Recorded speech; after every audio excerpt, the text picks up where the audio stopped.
Okay.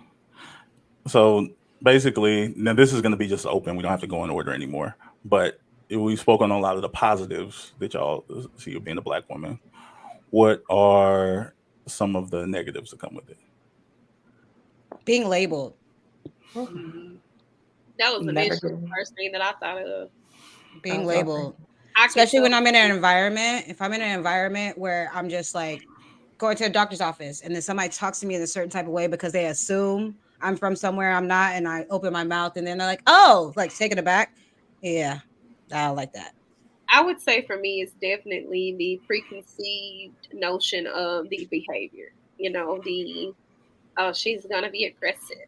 Oh, she's gonna be rude. She's going to be. It's almost as if like you don't just find it amongst other cultures or just me. You find it amongst other black women too. They automatically think if I've never interacted with you before, never engaged, like she's just gonna be so rude to me and she's gonna be disrespectful. And it's like, no, I'm gonna give you respect of the contingency alone that you're a black woman, and I'm gonna be nice to you. And if you choose to receive that, then great. We can go forward. We can make a connection. If you choose to not, then I'm gonna handle it accordingly. Period. I feel like. Say, She low Go key ahead. a Go ahead, gangster, Hope. bro. I was just gonna say, like, I feel like it's the fact that there are these boxes, and sometimes I feel like we have to find a box and fit into it. Like, there is no you get to be Erica Badu, India Ari, Beyonce, and a little bit of Christina Aguilera, like all at one time. Like, you have to like find your lane. So if you're gonna be the girl that's the diva, you're perpetually like the diva auntie that thinks she better than everybody. Even though like, bitch, some days I'm not her. Some days I really am India Ari in the backyard picking grapes and fruits and things. And it's just like, why do I have to like always serve just this one type of black girl in order to be considered legitimate, right? Like I can't be Megan on Monday and then turn around and be, Hallie or Michelle Obama on Friday because it's like, oh no, we saw you busting it open. You did. And now I'm busting your foot open, right? Like, And and, did. and both of those things are okay. So like I think like for me, like on the judgment tip, that's exactly how I feel. Like I'm alternative. I am rock. I am sex. I am kink. I'm all of these things. But it's like if I express that to too many different people, then it's she don't know who she is. She doesn't know what kind of woman she wants to be. She's a chameleon, or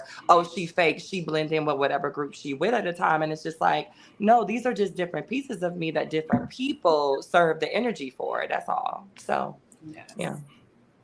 And adding to that, I would say for me, I think then one of the drawbacks of being a black woman is that like everybody expects you to be the cleanup woman, right? Like so you're supposed to support everybody. You're supposed to fix all the ills of the community, the black community, the US, the just everything, right? It's kind of like not showing up. Like people have questions when you don't show up to be the cleanup woman. Like how dare you like not show up for me, right? Because that's kind of like the role that you're expected to play in society. So I would say, in addition to like some of the stereotypes and the assumptions, there's also this assumption that like we are there to be the caregivers and caretakers for everybody, Right. You know what? even if it's to our detriment.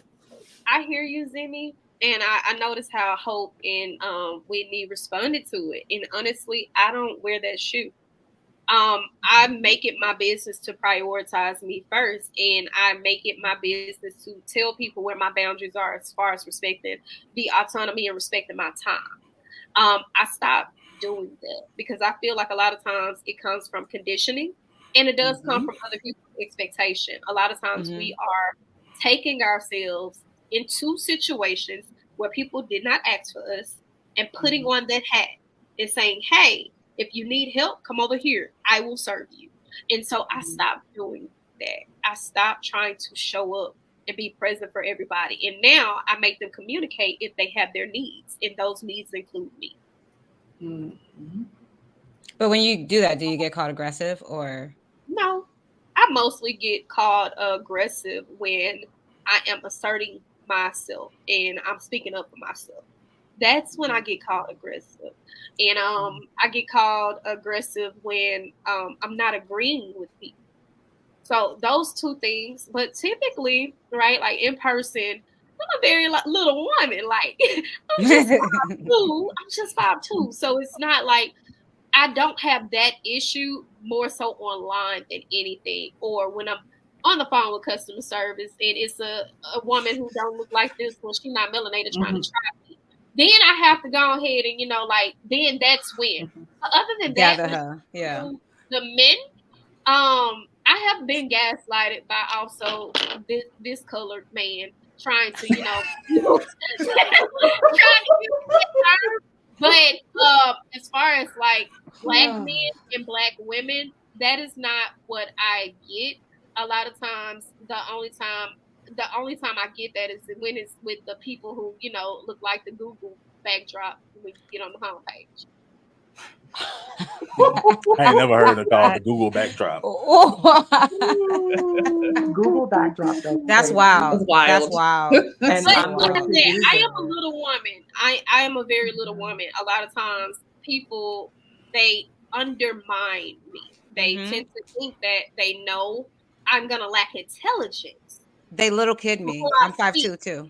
Yes, they think that I'm gonna lack intelligence, and I do think that has a form to play with pretty privilege because I typically carry a white woman's posterior. I'm busty, so initially, y'all know, like that's what they like. White women like that's their thing, the chest. So if I can be candid about it, the aggressiveness only comes out online, right? Because we have all of these caricatures of people who want to be social media influencers and relationship gurus, and they don't know shit.